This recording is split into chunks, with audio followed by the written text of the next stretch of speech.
Hello, bienvenue sur cette vidéo. On va voir comment se faciliter la vie avec les dérivés. On va tout d'abord voir la méthode qui est apprise en cours, sur laquelle il faut utiliser beaucoup de formules et qui est assez longue à mettre en place. Dans un second temps, on va voir comment, en réfléchissant un peu et en simplifiant notre fonction, on peut avoir un calcul qui est beaucoup plus efficient.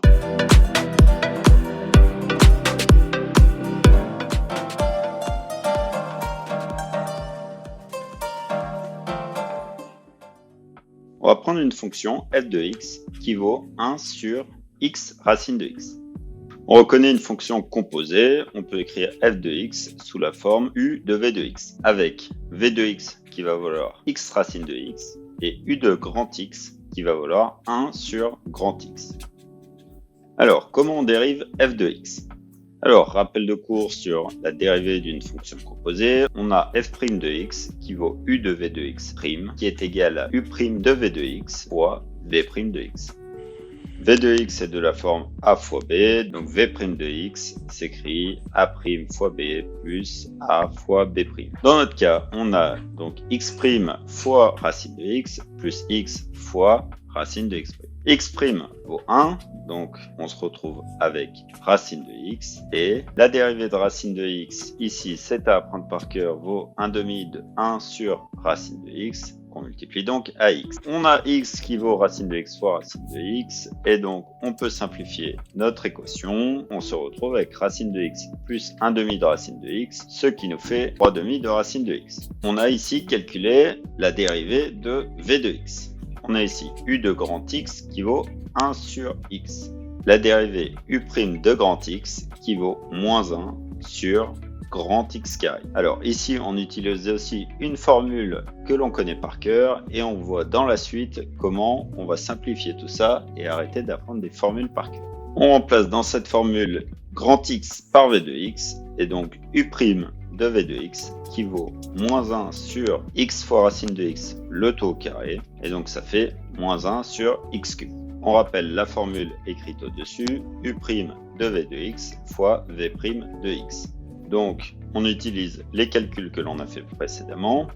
U' de v de x est égal à moins 1 sur x cube, et v' de x qui est égal à 3/2 fois racine de x. On regroupe le tout et on a moins 3/2 racine de x sur x cube. Alors voilà comment on a rempli toute une feuille de calcul pour calculer la dérivée f' de x. Maintenant on va voir comment, en simplifiant un peu notre formule, on va arrêter de remplir des feuilles et des feuilles de calcul et essayer d'avoir un calcul qui soit plus simple, plus propre et sur lequel on fait moins d'erreurs. On reprend la formule du début, f de x est égal à 1 sur x racine de x. Or, racine de x, on peut écrire ça, x puissance 1/2. C'est comme ça qu'est définie la racine. Donc, f de x est égal à 1 sur x fois x puissance 1/2, ce qui se simplifie en 1 sur x puissance 3/2. Et on peut encore simplifier ça par x puissance moins 3/2. Car 1 sur x, c'est x puissance moins 1. On rappelle la dérivée très simple qui est une des seules dérivées à connaître sur les polynômes et sur toutes ces fonctions, qui est la dérivée de x puissance n, quelle que soit la valeur de n, c'est n x puissance n-1. On dérive f' de x en utilisant cette formule, et donc on a moins 3/2 fois x puissance moins 3/2 moins 1, et donc on a moins 3/2 fois x puissance moins 5/2. Alors, c'est pas tout à fait ce qu'on a trouvé tout à l'heure, et donc on va voir si ça correspond à la même chose. On reprend le résultat qu'on a trouvé tout à l'heure. Donc, moins 3/2 racine de x sur x puissance 3.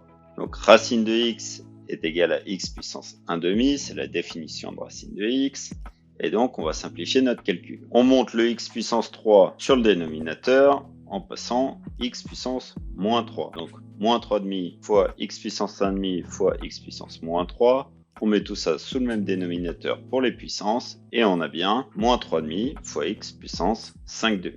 Et donc maintenant, on compare la complexité de notre calcul. D'un côté, on a une équation composée avec des dérivés de multiplication sur lesquels il faut connaître beaucoup de cours.